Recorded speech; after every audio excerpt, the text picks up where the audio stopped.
आज के समाज में पारिवारिक मुद्दे और तलाक की समस्याएं आम हो गई हैं। बहुत से लोग आजकल अपने शादीशुदा रिश्ते को खत्म करने के लिए आपसी सहमति से तलाक या डाइवोर्स लेकर भविष्य में होने वाले कानूनी विवादों से बचकर आगे के जीवन को जीना चाहते हैं। परंतु आपसी सहमति से तलाक लेने की प्रक्रिया भी थोड़ी मुश्किल हो सकती है अगर उसकी सही जानकारी न हो।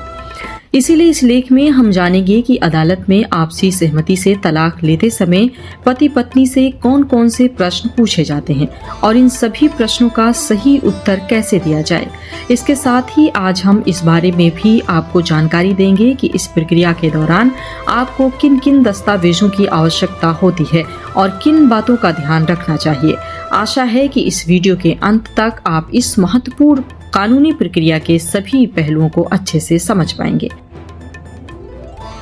आइए जानते हैं कि आपसी सहमति से तलाक के दौरान कोर्ट में आपसे कौन कौन से 10 सवाल पूछे जाते हैं और उनके उत्तर कैसे दिए जाते हैं। पहला सवाल, आपकी शादी कब हुई थी? दोस्तों, इस प्रश्न का उद्देश्य ये जानना होता है कि शादी को कितने साल हो चुके हैं। ये तलाक के निर्णय के लिए एक महत्वपूर्ण बात होती है। इसके उत्तर में आप शादी की तारीख और विवाह का प्रमाण पत्र प्रस्तुत करें। जब कोर्ट में आपसे ये सवाल पूछा जाता है तो जज साहब ये जानना चाहते हैं कि आपकी शादी कितने साल पहले हुई थी। इससे ये समझने में मदद मिलती है कि आपने शादी के बाद कितना समय एक दूसरे के साथ बिताया है और अब आप डाइवोर्स क्यों चाहते हैं। इस प्रश्न का उत्तर देते समय आपको अपनी शादी की तारीख बतानी होगी।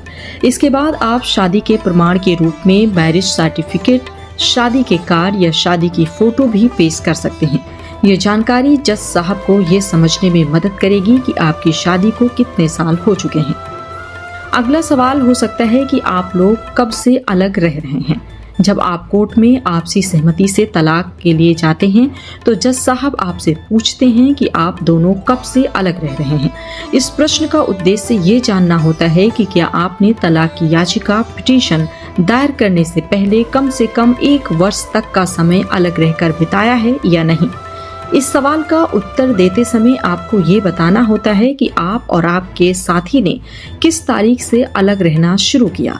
दोस्तों, ये तारीख बहुत महत्वपूर्ण है क्योंकि कानून के अनुसार हिंदू मैरिज एक्ट की धारा 13B(2) के तहत आप सभी आपसी सहमति से तलाक के लिए याचिका दायर कर सकते हैं जब आप दोनों कम से कम 1 साल से अलग रह रहे हों। इसीलिए एक दूसरे से अलग होने की तारीख को बिल्कुल सही तरीके से बताना बहुत जरूरी है। इससे जज साहब ये तय कर सकते हैं कि आपसी सहमति से तलाक के लिए कानूनी शर्तें पूरी हो चुकी हैं या नहीं। अगला सवाल अब ये हो सकता है कि आप आखिरी बार कहाँ रह रहे थे और आपकी शादी कहाँ हुई थी। दोस्तों, जब आप कोर्ट में आपसी सहमति से तलाक के लिए जाते हैं तो जज साहब आपसे इस सवाल के द्वारा ये जानना चाहते हैं कि आप आखिरी बार किस स्थान पर एक साथ रह रहे थे और आपकी शादी किस स्थान पर हुई थी। ये जानकारी इसलिए महत्वपूर्ण होती है क्योंकि इससे कोर्ट को ये समझने में मदद मिलती है कि तलाक की याचिका सही क्षेत्राधिकार में दायर की गई है या नहीं। अब इस प्रश्न का उत्तर देते समय आपको ये बताना होता है कि आप और आपके साथी ने शादी के बाद आखिरी बार कहां पर एक साथ समय बिताया था। साथ ही आपको ये भी बताना होता है कि आपकी शादी किस स्थान पर हुई थी। शादी का स्थान बताने से ये स्पष्ट होता है कि विवाह कहां पंजीकृत हुआ था। आमतौर पर यह स्थान वही होता है जहां लड़की रहती है क्योंकि आमतौर पर शादी उसके घर या उसके शहर से ही होती है और जहां आपने आखिरी बार एक साथ समय बिताया वो जगह भी कोर्ट के लिए महत्वपूर्ण है। इससे कोर्ट ये निर्धारित कर सकती है कि तलाक की याचिका सही कोर्ट क्षेत्र में दायर हुई है या नहीं। अब अगला सवाल ये हो सकता है कि आपकी शादी का क्या सबूत है।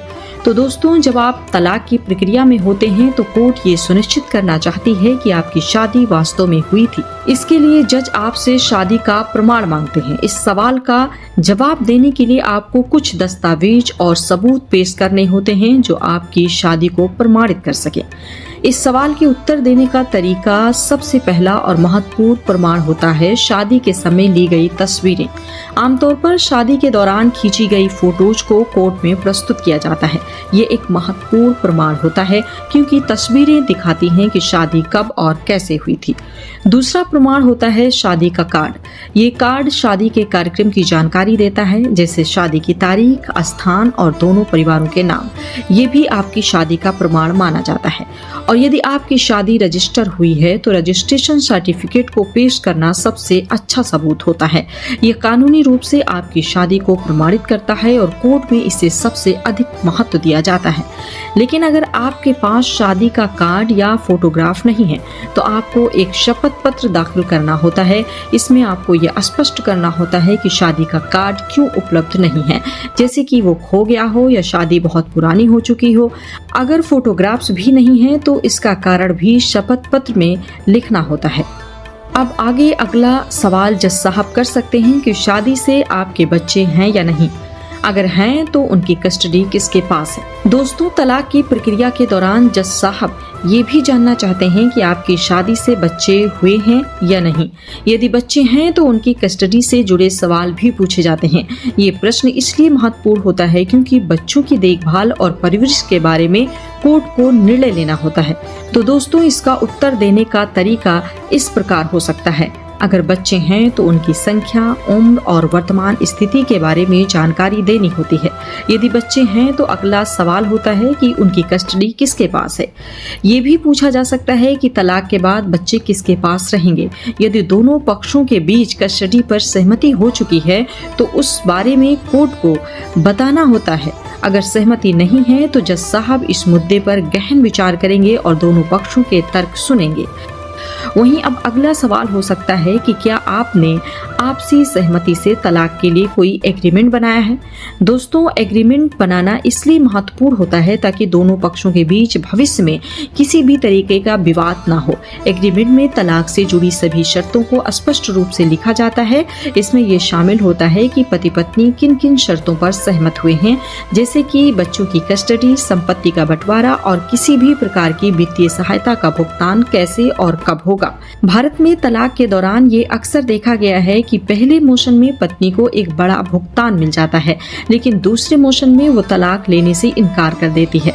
इस स्थिति में बचने के लिए एग्रीमेंट में भुगतान की शर्तों को स्पष्ट रूप से लिखा जाता है, जिससे पति को भविष्य में किसी भी प्रकार की वित्तीय हानि से बचाया जा सके। वहीं इस एग्रीमेंट में ये भी लिखा जा सकता है कि तलाक के बाद कितने केस वापस लिए जाएंगे और किस तरह से। इससे ये सुनिश्चित होता है कि किसी भी प्रकार के अनचाहे केसों से बचा जा सके। जैसे किसी व्यक्ति की पत्नी ने अपने पति पर किसी प्रकार का केस किया है, या वो भी एग्रीमेंट में लिखा होना चाहिए कि तलाक के बाद पत्नी उन केसों को वापस लेगी या नहीं। कोर्ट इस एग्रीमेंट को देखती है और ये सुनिश्चित करती है कि इसमें लिखी गई शर्तें याचिका में भी शामिल हैं या नहीं। अगर शर्तें याचिका में नहीं हैं तो भी आप याचिका में एक लाइन लिख सकते हैं कि सभी शर्तें एग्रीमेंट में दर्ज हैं। ये कोर्ट को आपकी सहमति को साबित करने में मदद करता है। अब अगले सवाल में जज साहब आपसे पूछते हैं कि कोर्ट में आपका कोई केस पेंडिंग है या नहीं है। दोस्तों, इस सवाल का मकसद ये जानना होता है कि क्या आपके खिलाफ कोई अन्य कानूनी मामला चल रहा है, जैसे कि घरेलू हिंसा का केस, मेंटेनेंस का केस या कोई अन्य तलाक से जुड़ा हुआ मामला। इसके अलावा जज साहब ये भी पूछ सकते हैं कि उन मामलों को कैसे सुलझाया जाएगा। उदाहरण के लिए, अगर पत्नी ने घरेलू हिंसा या मेंटेनेंस का केस दर्ज किया है तो तलाक के साथ उन मामलों को वापस लेने या सुलझाने के लिए क्या कदम उठाए जाएंगे। जज साहब ये सुनिश्चित करते हैं कि अगर आपकी सहमति से तलाक के बाद कोई अन्य मामला पेंडिंग है तो उसे भी निपटाने के लिए जरूरी कदम उठाए जाएं। इसीलिए आपको अदालत में ये बताना होता है कि कितने केस चल रहे हैं और उन्हें वापस लेने या खत्म करने के लिए आगे का विचार क्या है। इस सवाल का उद्देश्य तलाक प्रक्रिया को सुगम बनाना और दोनों पक्षों के बीच विवादों को पूरी तरह से खत्म करना होता है, ताकि भविष्य में किसी प्रकार की कानूनी समस्या न हो। अब आगे अगला सवाल हो सकता है कि घर बसाने का कोई सेटलमेंट हो सकता है या नहीं हो सकता है।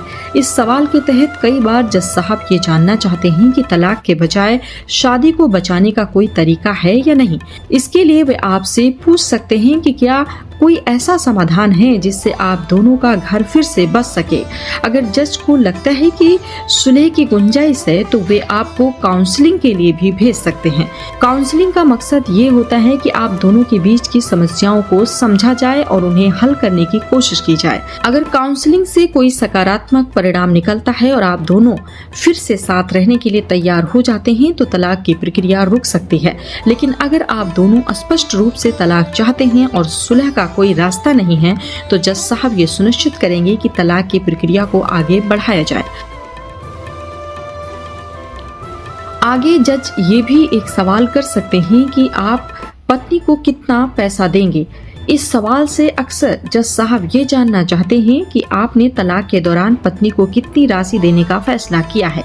ये राशि आपकी आपसी सहमति पर आधारित होती है और इसमें पति द्वारा पत्नी को सारे पैसे एक साथ या किस्तों में देने वाली राशि शामिल हो सकती है।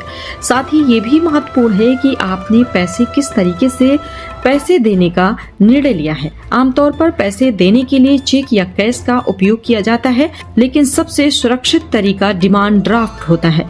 साथ ही जज साहब ये भी देखना चाहते हैं कि आपने पहले कितना पैसा दिया है और भविष्य में कितना और देना है।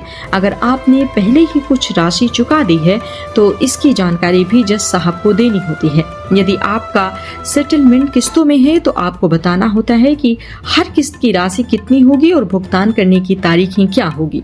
इस तरह से जज ये सुनिश्चित करना चाहते हैं कि आपके बीच की वित्तीय व्यवस्था स्पष्ट, उचित और कानूनी हो ताकि तलाक की प्रक्रिया में किसी भी प्रकार के विवाद की संभावना कम हो।